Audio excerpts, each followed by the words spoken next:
Now, I didn't know her for very long, but we became social media friends, and I was in awe of her. She lived in New York and Staten Island, and I live here, and I didn't used to travel there. But I was like, if this woman lived in New Jersey, we would be best friends. No doubt about it. I mean, Jen's here, but I mean, she would be like a trio. I mean, you know, everything she's doing, and it's so weird to look like straight into lights, but everything she's doing, it's like, I feel like she's me in another state. Doing stuff for everybody, anything, all the time, sharing her purpose. And she's just like an angel on, you know, an angel on earth, a walking angel. So she just inspires me constantly. I know I don't know most of you, but I do a lot. But she just, you know, takes it to the next level. So I'm honored to be able to introduce Chrisie Canny. Get your butt.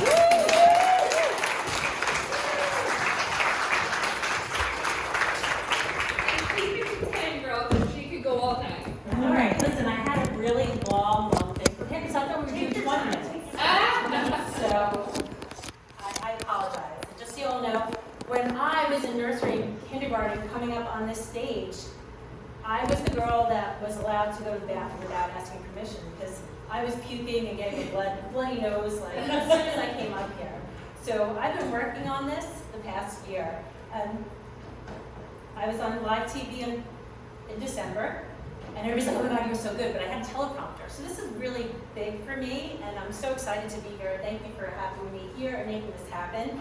I'm really hoping to marvel Mrs. Maiselness, but I don't think so, but I'm gonna try. Okay? So everybody, I'm Chrisie Canny.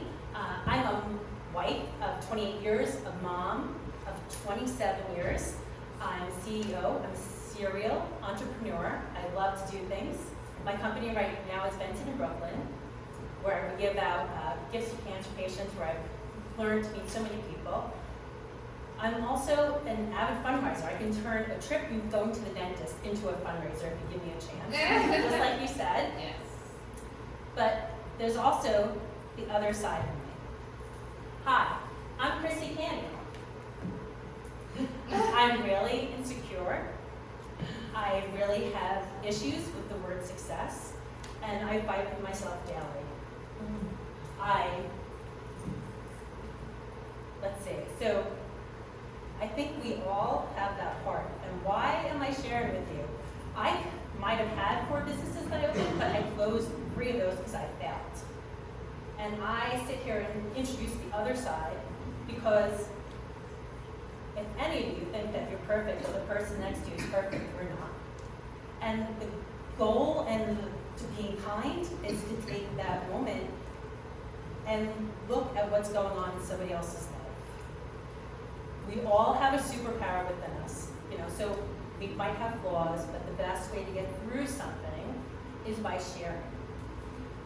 I've had, past 6 months of my life have been a journey. I just had a double mastectomy, so these new girls were, you know, not mine, so I'm still getting used to it. But I'm sitting here telling you this because I want you to know that you're not alone. And that has always been my journey for everyone, to know that they're not alone. When Jess and Jen asked me to come do this, I literally journaled that shit that morning. Like, you know, because all of a sudden God told me that, like, I should be an inspirational speaker and I should be up here. And I'm like, oh, great, yeah. And the same thing happened with the anthology that morning. I wrote it, and there they were. Chrisie, you want to do this? And then they're like, I'm like, well, what do you want me to talk about? My cancer journey? All my business lessons? No, we want you to talk about how you got 400 bracelets donated the day you had your double mastectomy, how you gave $1,000 to that waitress, you and your friends all collected, you guys donated too, and how you did like the 40 days for Lent. And I'm like, oh shit, what did I get myself into? You want me to think about me and why I do the things I do? How do you explain something that comes naturally to you? When you're sitting and just ideas come to my head, these gifts from God that just pop in my head and I just go for it. You know, I'm crazy in that way, but you know, maybe I'm not. So I sat and thought about, why did I start doing this? And first off, I had great role models. My sister, you'd think she's a millionaire. She gives so much to everybody. My father would do anything, stop a car, fix it, would love anybody. His funeral was a lot of fun. I tell everybody this. His wake was amazing because I loved hearing those stories. And my mom would beat the shit out of you if anything, you did anything to anybody or for friends. But then I realized, when I was just 22, the age my daughter is that back there, this year, which I can't believe, I was pregnant. We were not married, my husband Mike and I. We were getting married, but we had nothing. We had this baby. Side note, thanks. So That'll be a collar. Oh, that's cheap. Gee, try not. So we had absolutely nothing. I was the girl who would have to take I got paid on Thursdays, I'd have to ask for lunch money on Wednesdays. Mike had just started out, like literally nothing. But then we decided, like, we're gonna have a baby, we're gonna do this. At just 22 years old, he was 25. So with nothing, and we tell everybody, so many people came out and supported us, like amazingly. In a short amount of time, we had a wedding, we begged people out. We had a shower, multiple showers, 2 baby showers. I was able to get, somebody found us an apartment for $650 so we can go have our first apartment, which is just amazing. And I wish that could happen, my son can move out, but Kate, you're next.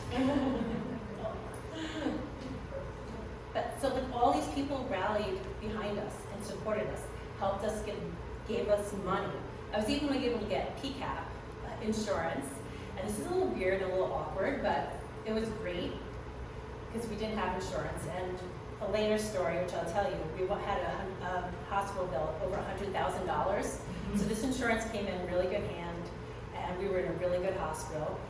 But instead of going to a clinic, I had a doctor taken in his office, and that doctor was actually a friend of the family. It was actually my cousin's husband, so it was a little awkward. So there was a lot of closing my eyes during checkups. But it was amazing. So we were able to have a child, get ready, be prepared, and that's what happened. That's what we felt prepared for. These were all small blessings that people had given us and rallied behind us. There was the other side of me being like, struggling, because it's like, oh, there's that, is she pregnant? Is Chrissy pregnant? And all the talks and the whispers and people who thought we shouldn't be doing what we were doing. But these people surrounded me and loved me and supported Mike and I. And then our perfect little world and how we were stepping into adulthood right away, we had a miracle happen. And that miracle is my son Mike. So when I was a week overdue, I was like gigantic. I swear I gained 80 pounds, and that's really not a lie, maybe 77.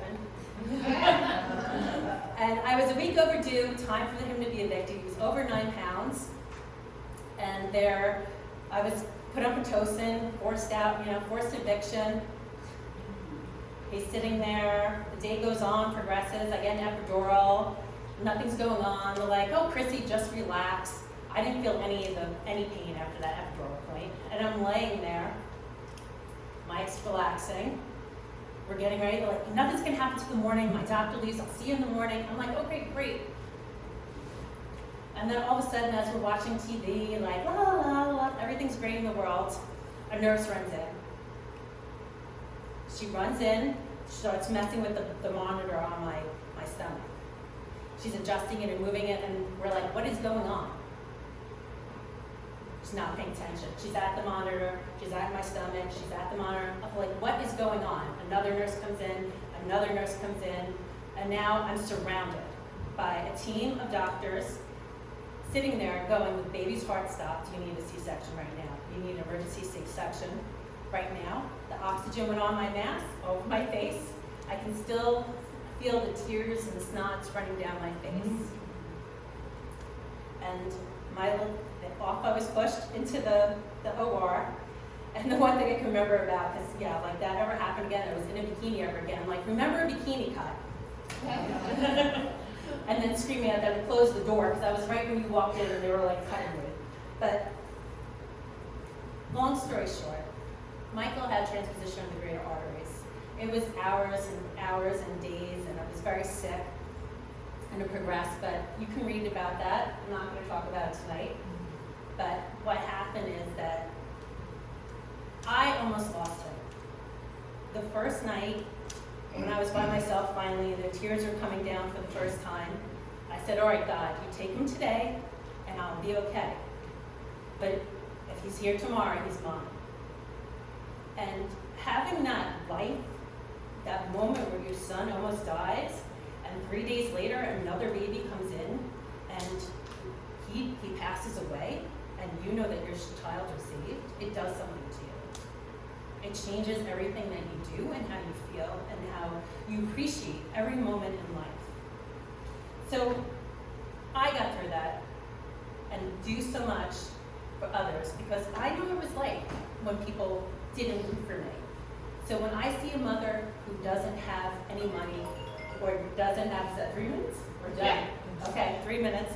So when I see a mother who doesn't have anything, or when I see somebody who needs money to buy a car, I rally people, and those people come behind me, and it's amazing. Yes, thousands of dollars we raise, because people will stand behind me. And that's because I've learned not to be a jerk. And by not being a jerk, it's about being truthful as a woman. And as we talked about, like looking at somebody, and our superpower is sharing. So when we share the truth,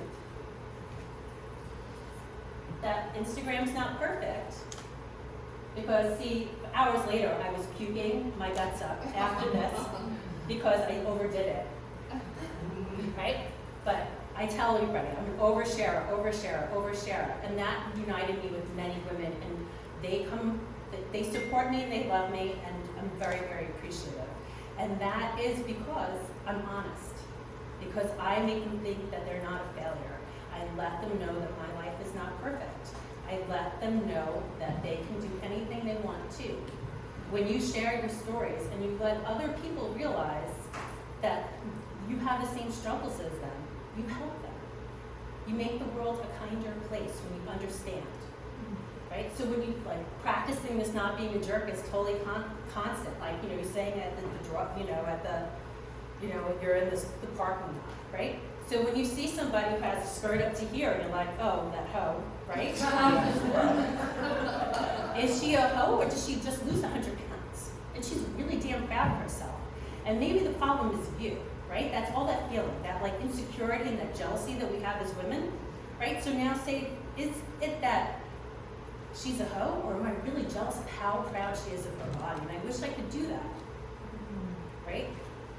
If you see somebody who has a cut shirt on, she's showing the girls off. Maybe she just had a double vasectomy and she's really proud of the journey that she had. So when we take these moments to pause and look around us, we can change the world. When you do things for others, you can also, just starting a fundraiser, just opening the door. I think it doesn't mean something. Just when somebody's at the supermarket and the kids scream, can you help them? Can you smile at them? Can you distract that child? Those ripples, like Jen talked, it changes the world. When people realize they're not alone, it makes a difference in their lives. It makes them say, I can do it, so-and-so did it, I can do it, and be honest in everything. If you're jealous of a woman, tell her that you're jealous. Ask her questions. You'd be surprised how open and honest we are as women. We really want to love each other. And yes, there's some that we have to ignore, but take a step away and say a prayer for them, and that's how I try to come and understand it. So tonight, I ask you, when you have a bad situation, learn to turn your lemons into lemonade. Realize that God gives us these things and these challenges to teach others. We can teach ourselves and we can teach others. Just be nice. Don't be a jerk. That's my spiel. Thank you, everyone.